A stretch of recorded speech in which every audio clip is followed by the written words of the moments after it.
레슬링 연구소의 임박사입니다. 자, 오늘 하실 내용, 오늘 수업하실 내용은 뭐죠? 오늘 뭐 태클에 들어갈 때 이제 발 구르기 혹은 이제 뒷다리 차는 연습. 그 슈퍼 레슬러님께서 댓글 달아주셨는데 여기 한번 띄울 거예요. 소통하는 우리 네. 레슬링 연구소. 그렇죠. 자, 항상 연구하는 박사가 되겠습니다. 자 말로만 하고 하지 말고 한번 자 오늘 설명할 내용을 시작해 보시죠. 자, 오케이. 레슬링을 이제 가르칠 때나 뭐 할 때도 이제 사람들이 이제 발구르기나 이제 뭐 뒷다리를 어떻게 빨리 차냐, 뭐 뒷다리가 어떻게 빨리 들어오냐라는 질문이 되게 뒷다리가 많아요. 들어온다는 뭐 한번 보여주세요. 뭐 얘기하는 거야 지금?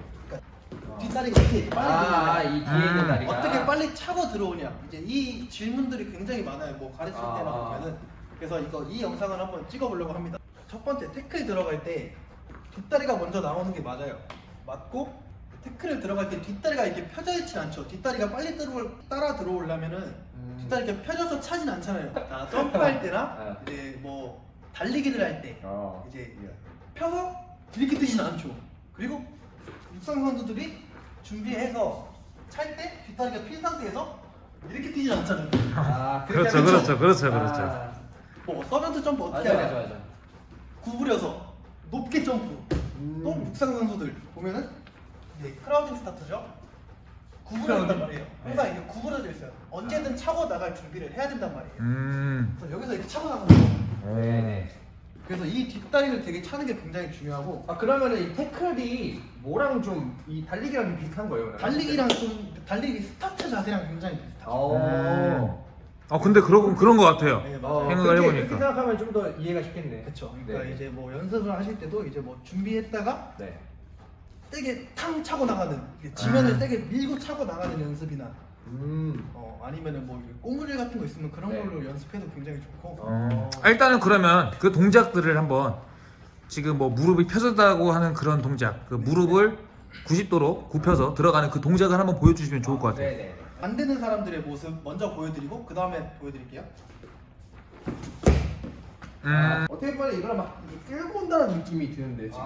또 앞다리가 먼저 나가는 사람들도 태클이 굉장히 느려요. 발 고른다는 게 앞다리 먼저 가는 게 아니라 뒷다리 먼저 움직이면서 이렇게 발을 굴러줘야 된다. 그쵸. 저 같은 경우는 따당 이런 식으로 연습을 많이 하거든요. 부정식이 아니라 살짝 따당해서 이제 태클을 들어가는 연습. 진짜 100m 자세처럼 이제 잡힐 것 같아요. 자세만 낮춰지게 되면. 그래서 이제 좀 잘 되는 모습을 보면은 이런 식으로 하는 거예요. 뒤에가 구부러져 있고. 그렇죠. 네. 진짜 우사인 볼트 자세예요 지금. 좀 빨리 보여드리면은. 영상이 안 찍힌 것 같은데요? 지금 영상이 안 찍혔어요. 그걸 못 보면 어떡합니까? 죄송합니다. 제가 잘못한 게 아니라 이 카메라가 잘못한 겁니다. 네. 잘 보시면은 예. 뒷다리가 먼저 빠져서 앞다리는 앞으로 나가는 게 아니라 이 사이가 멀어지면은 차는 것도 힘들어요. 그러면 자동적으로 뒷다리가 펴지는구나. 그렇게 그쵸. 되면요. 뒷다리는 빠지는 거 맞는데 앞다리가 너무 많이 나가버리면은 네. 다리가 펴지잖아요. 또 나갈 때 또 펴지게 되는군요. 그렇죠. 그리고 또 상대방과 가까워지게 돼요. 그렇게 되면 어떻게 돼요? 상체가 서요. 중심이 약간 좀 펴지는구나. 뒤로 가는구나. 적당한 거리를 유지한 채 저는 이제 가운데로 와주면 좋다. 그래서 이제 정면으로 보시게 되면은 다리가 벌린 상태에서 일자로 만들어줍니다. 진짜 정확하게 말하면 진짜 네. 100m 달리기 자세가 딱 만들어지네요. 그렇죠. 그래서 이 자세를 만들어주고 차고 나가면 점점 빨라진다라고 볼 수 있습니다.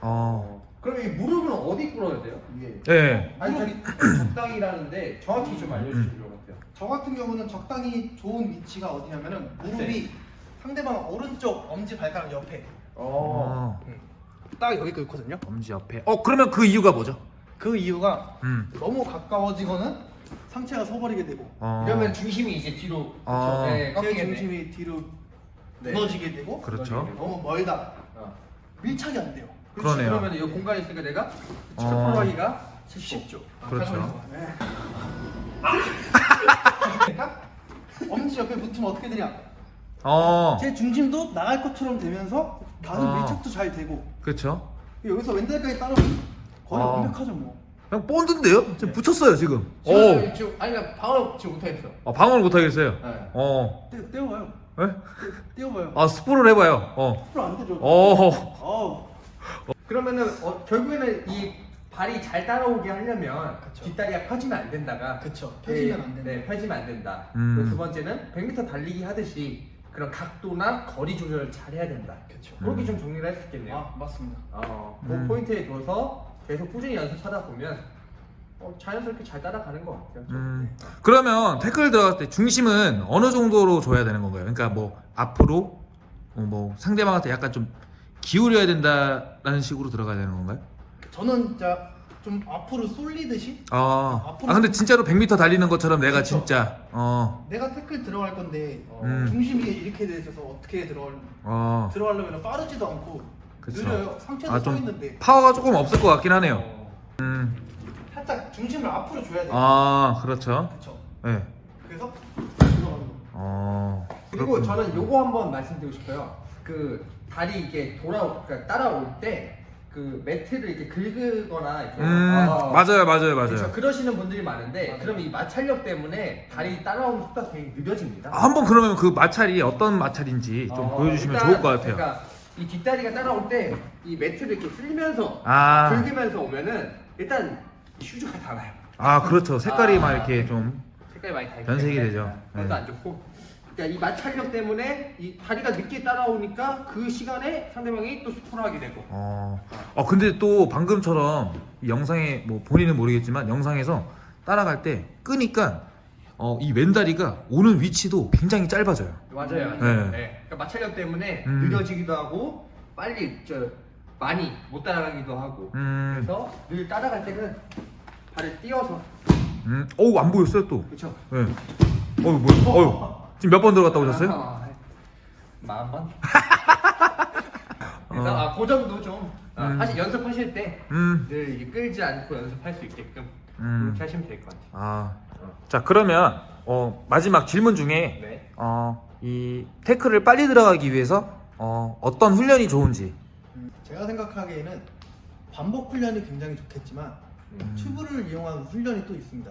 허리에 감싸서 피치 아니면 또 태클 들어가는 연습. 그래서 이게 지면을 계속 찾아보면 점점 세져요. 네. 튜브를 그 이용하는 힘을 그 근력을 길러주는 운동이구나. 그쵸. 네. 그 외에도 뭐 스쿼트, 뭐 런지, 뭐 박스 점프, 뭐 파워크립 순발력 그쵸. 훈련들. 대부분 순발력 운동 훈련을 하는 게 굉장히 좋아요. 그러니까 레슬링은 굉장히 순발력이 많이 필요한 것 같아요. 맞아요. 보면은 빠르게 기술을 또 써야 되기 때문에 네. 순발력이 굉장히 중요합니다. 그러면 오늘 저희가 한번 튜브로 할 수 있는 훈련을 네. 시범 보이죠? 한번 보여드리겠습니다.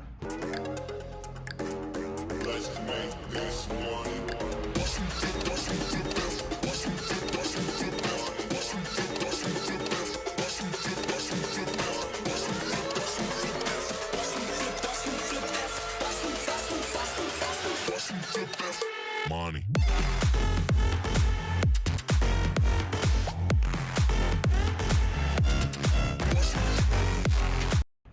자, 이상으로 레슬링 연구소의 안박사 자, 임박사였습니다.